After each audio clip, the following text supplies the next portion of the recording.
Bagaimanakah apabila kawat yang berarus listrik tadi yang dihubungkan oleh Ørsted ya, kalau kawat yang berarus listrik tadi diletakkan lagi di dalam medan magnet, apa yang terjadi?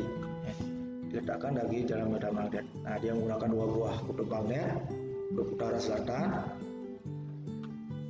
yang saling didekatkan.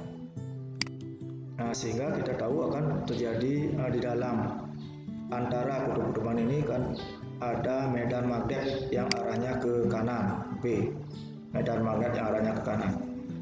Apa yang terjadi ketika bila di antara U dan S ini diletakkan kawat ya, yang dialiri arus listrik. Nah, misalnya kawatnya seperti itu. Nah, ternyata ketika dialiri arus listrik ke sana, ternyata kawat ini menjadi melengkung. Ya. Kawat ini menjadi melengkung ke bawah, seperti ada gaya yang menarik ke bawah. Jadi kawat ini ditarik oleh sebuah gaya ke bawah, yang kemudian gaya inilah yang disebut dengan gaya Lorentz. Ya. Jadi gaya ini disebut dengan gaya Lorentz. Ya, kalau kita lihat prakteknya.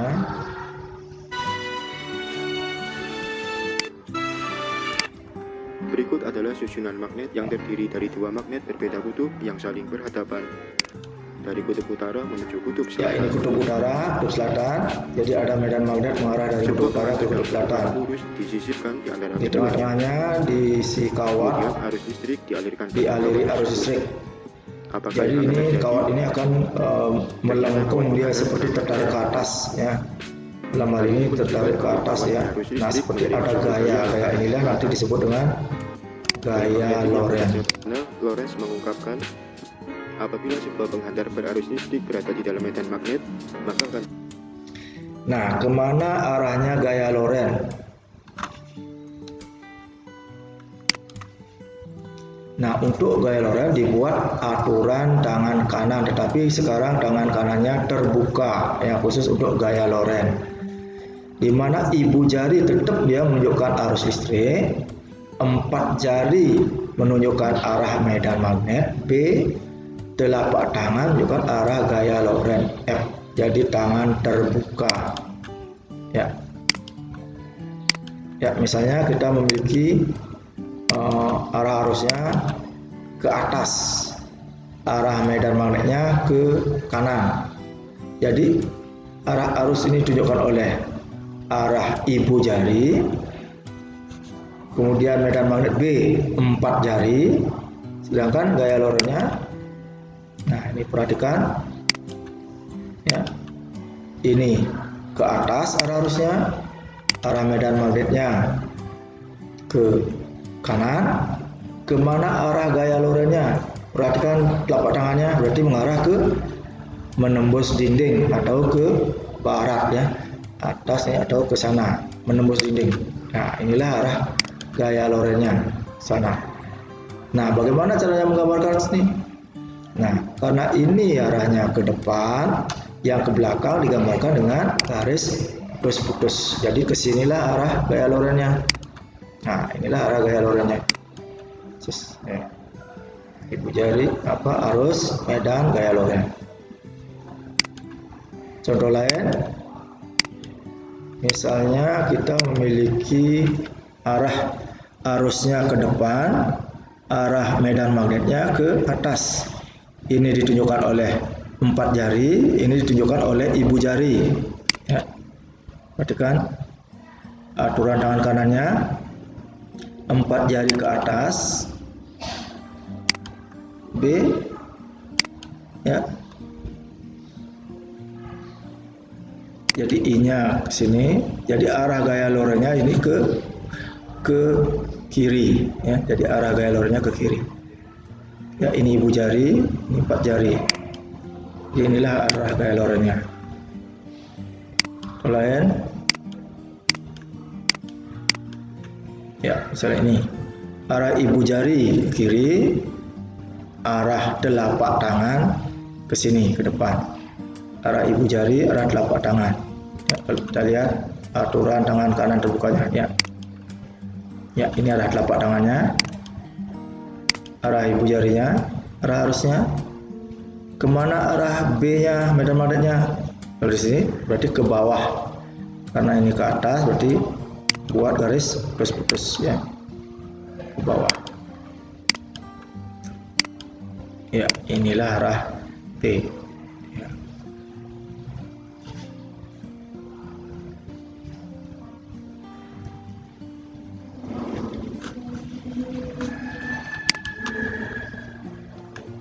Ya, arah ibu jari, arah 4 jari. Silakan anak-anak praktekkan kemana arah gaya lorengnya. Ya, ya, berarti ke kanan. Ya, berarti arah gaya lorengnya ke kanan. Ya, iya. Ya, contoh lain, ibu jari ke kiri, telapak tangan ke bawah. Ibu jari ke kiri, telapak tangan ke bawah. Berarti 4 jarinya arahnya ke belakang, ya, menembus dinding. Jadi, nah, inilah arah medan magnet B. Ya, contoh lain, arah 4 jari, arah telapak tangan. 4 jarinya ke depan, telapak tangannya ke atas. Ya, berarti ibu jarinya arahnya ke kiri. Jadi ibu jarinya arahnya ke kiri, ya. Ya, inilah arah arus listriknya I. Ya. Nah, ada cara lain untuk menggambarkan medan magnet atau arus listrik atau gaya loren untuk yang 2 dimensi. Nah, di mana untuk yang ke depan, keluar dari dinding, ya, keluar dari papan dipakai tanda titik. Keluar dari dinding atau dari papan dipakai tanda titik. Sedangkan yang menembus dinding, masuk ke dinding, dipakai tanda silang. Misalnya seperti ini. 4 jarinya ke kiri, ibu jarinya ke atas. 4 jari ke kiri, ibu jari ke atas. Berarti gaya lorennya arahnya keluar dari dinding. Gaya lorennya arahnya keluar dari dinding, semoga dipakai tanda titik. Contoh yang kedua, telapak tangan arahnya ke kiri, 4 jari arahnya ke bawah. Telapak tangan ke kiri, 4 jari ke bawah. Berarti ibu jarinya menembus dinding, sehingga dipakai tanda silang. Ini satu, ibu jari ke atas, 4 jari ke kanan. Ibu jari ke atas, 4 jari ke kanan. Berarti telapak tangannya arahnya menembus dinding, sehingga dipakai tanda silang. Nah, penerapan teori gaya loren itu adalah pada motor listrik. Nah, apa yang dimaksud dengan motor listrik? Terdiri dari 2 kata, motor dan listrik. Yang dimaksud di sini dengan motor, ya. Jadi ini maksudnya adalah motor yang dinyalakan dengan energi listrik, ya. Motor yang dinyalakan dengan energi listrik. Yang dimaksud motor ini adalah umum, ya, bukan hanya kendaraan bermotor saja. Jadi yang dimaksud dengan motor adalah suatu alat yang terdiri dari 2 bagian utama, yaitu ada bagian stator, itu bagian yang diam, kemudian ada bagian rotor, itu bagian yang berputar. Jadi alat ini memiliki bagian diam dan berputar, ya. Misalnya kipas angin, ya, itu ada bagian diam, ada bagian berputar. Mesin cuci itu ada bagian diam dan putar, ada hair dryer, dinamo, dan lain sebagainya. Ya, benda-benda atau teknologi yang kerjanya berputar. Ya, prinsip kerja dari motor listrik. Ya, lihat gambarnya. Statornya, bagian yang diam itu yang dipakai itu adalah dua buah kutub magnet, ya, kutub utara dan kutub selatan. Dua buah kutub magnet ini bagian stator. Sedangkan yang berputar yang di tengah ini lilitan kawat, nanti akan dipakai lilitan kawat disebut dengan rotor. Inilah yang berputar. Ini nanti dihubungkan dengan alat-alat, misalnya kipas angin atau mesin cuci, ya, ini dihubungkan dengan baling-balingnya. Ya, prinsip kerja motor listrik seperti tadi. Ya, nih. Dua buah kutub magnet utara dan selatan. Kita tahu dari utara selatan akan timbul medan magnet B. Ya, ini bagian statornya yang diam. Kemudian ini bagian rotornya yang akan berputar. Ya. Jadi akan timbul medan magnet B, arahnya dari utara ke selatan.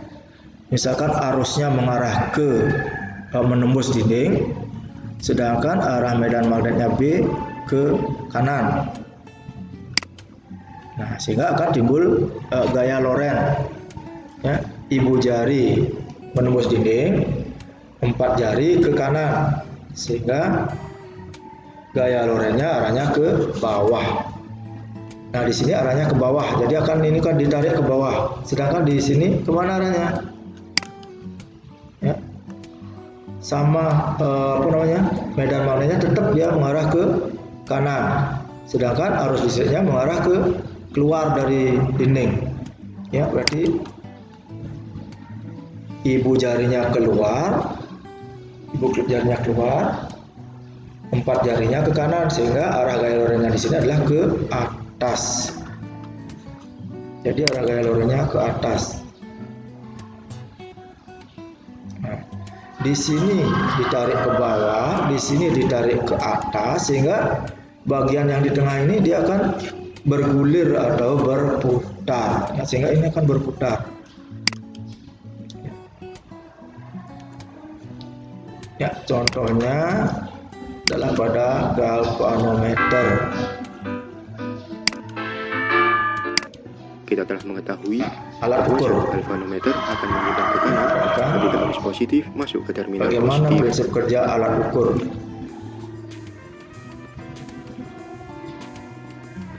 Demikian sebaliknya, jarum galvanometer akan menyimpang ke kiri.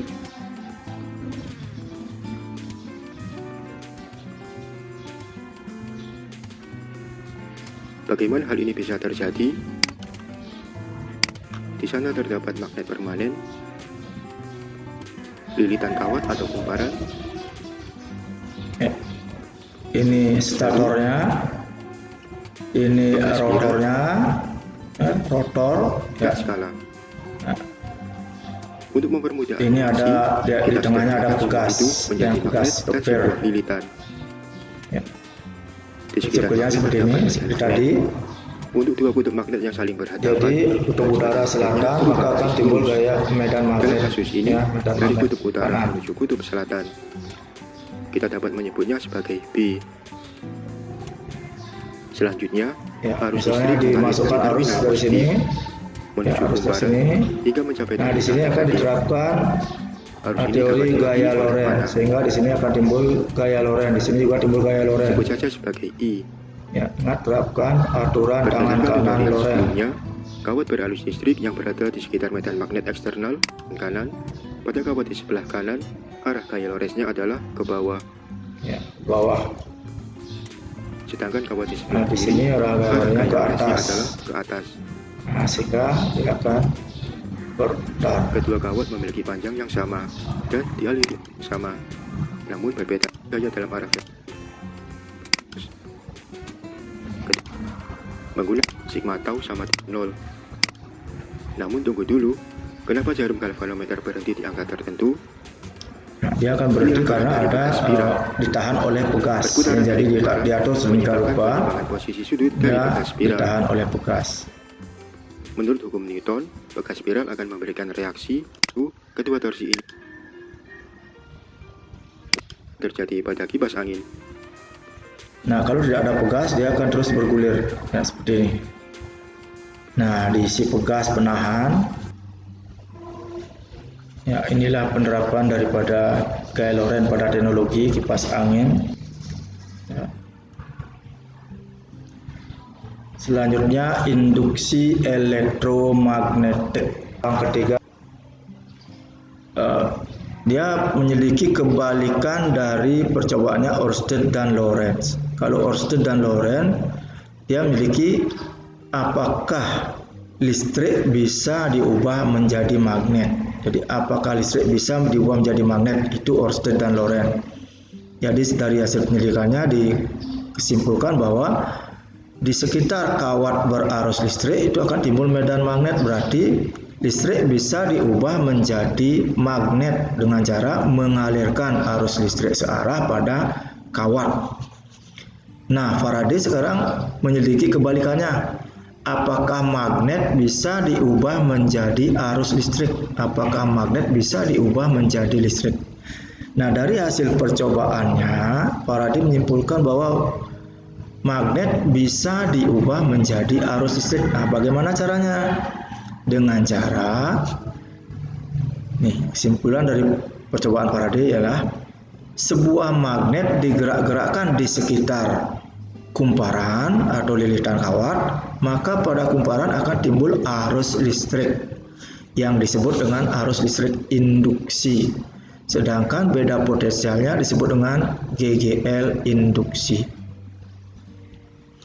Nah, arus listrik yang ditimbulkan arahnya bolak-balik sehingga disebut dengan arus listrik bolak-balik atau arus listrik AC. Arah arus listrik pada kumparan dapat ditentukan aturan sebagai berikut. Jadi aturan percobaan Lorentz, arah arus listrik induksi elektromagnetik, jika didekati, ini prinsipnya adalah jika didekati akan ditolak, jika dijauhi akan ditarik. Nah, maksudnya, jadi ini ada lilitan kawat, kemudian dihubungkan dengan galvanometer, akan digerak-gerakkan magnet di sekitar kumparan ini. Nah, ketika kutub utara digerakkan maju mendekati kumparan, maka pada kumparan akan timbul arus listrik yang arahnya, berarti dia akan, karena yang mendekati adalah kutub utara, maka ini cenderung untuk menolak. Karena ini menolak, maka di sini akan menjadi kutub utara, di sini kutub selatan. Kita terapkan aturan genggaman tangan kanan tadi, sehingga kita tahu, ya ini ibu jari, sehingga kita tahu arah arus di depan lilitan, yaitu arah arusnya turun. Arah arusnya turun, ya, sehingga pada galvanometer seperti dia terdorong ke kiri, ya, sehingga arah jarum galvanometer arahnya ke kiri. Nah, kalau ini kutub utara digerakkan menjauh, sehingga di sini akan menarik, karena dijauhi maka akan ditarik.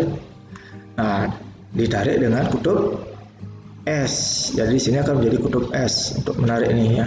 S ini U. Terapkan aturan genggaman kanan, ibu jarinya ke kiri, maka arah arusnya ke atas. Di sini arah ke atas dirunut, sehingga jadi arah jarum galvanometer ditekan atau didorong ke kiri.